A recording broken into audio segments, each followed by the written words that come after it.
Welcome back to Approach the Pulmonary Embolus. This is part 3. In this section, we'll discuss how to put this together to make the diagnosis.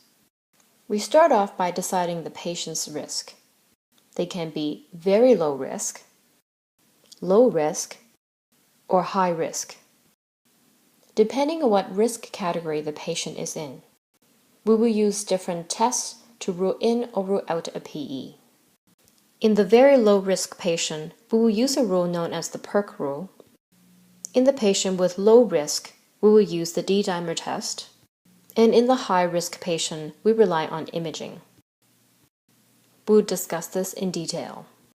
First, the very low risk patient. Very low risk patient are the kind of patient that after you examine them, you're really not concerned about PE. Once you see a patient like this, you're going to apply this rule called the PERC rule. If the patient is PERC rule negative, the patient does not need further workup for a PE. The PERC rule is developed by Dr. Jeff Klein and has 8 criteria. The PERC rule only applies if the patient meets none of the criteria. They include age, tachycardia, hypoxia at any point, prior DVT or PE, recent trauma or surgery, hemoptysis, exogenous estrogen use, and clinical signs suggesting of a DVT.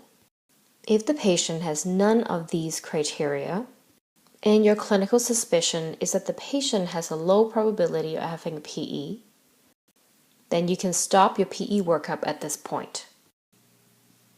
And therefore, just to reiterate, very low risk patient, and if they're PERC negative, they may only need a chest X-ray, ECG, and basic blood work. Often, no D-dimer is done.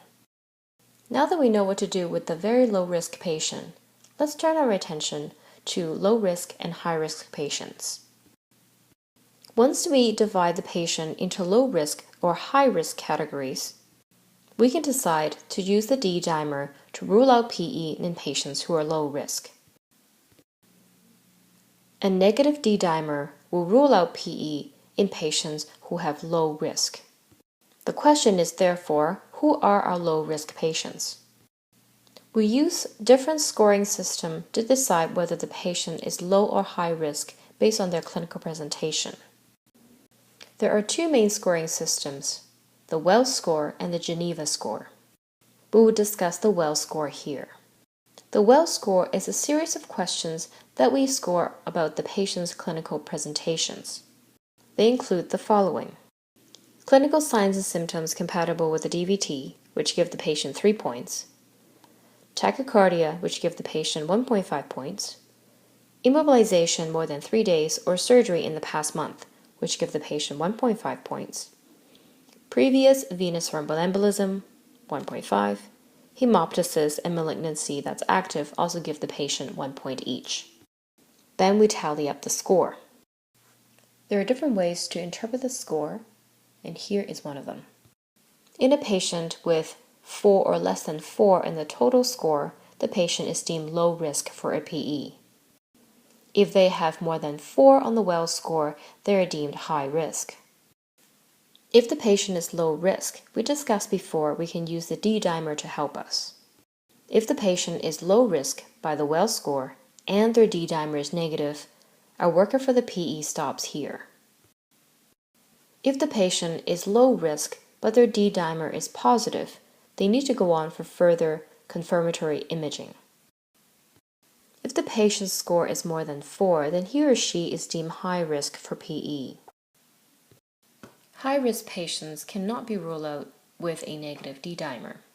We need to go further into diagnostic imaging. The imaging choice we talked about before includes a VQ scan and a CT chest. A CT scan has very high sensitivity to rule out PE. However, this test is also not perfect. In patients with extremely high risk of PE, and if the CT scan is inadequate, sometimes we also add in Doppler ultrasound to see if there are any signs of DVT. This is fortunately a rather uncommon scenario, and it's best to discuss this with your staff. Just to recap, The algorithm for diagnosing PE can be presented as follows. The patient who is very low risk and is PERC negative does not need further testing, besides basic blood work, chest X-ray, and ECG.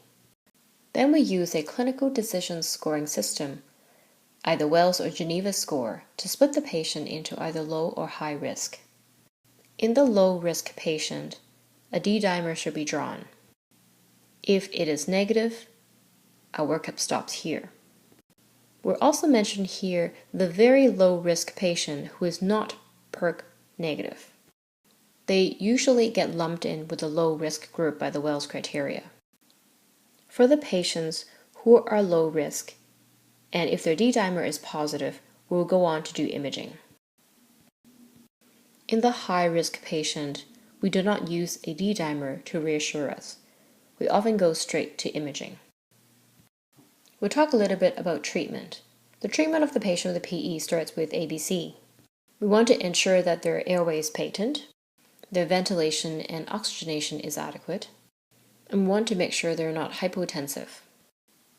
We use IV fluids and vasopressors if needed. In a patient with a massive PE causing cardiovascular compromise, we will consider giving thrombolytics. In those who are hemodynamically stable, we will give them anticoagulants.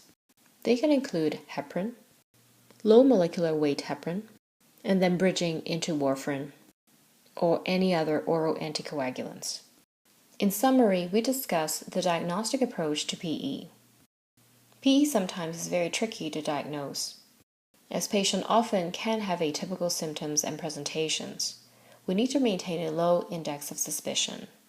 We hope you find this useful. Thank you for watching.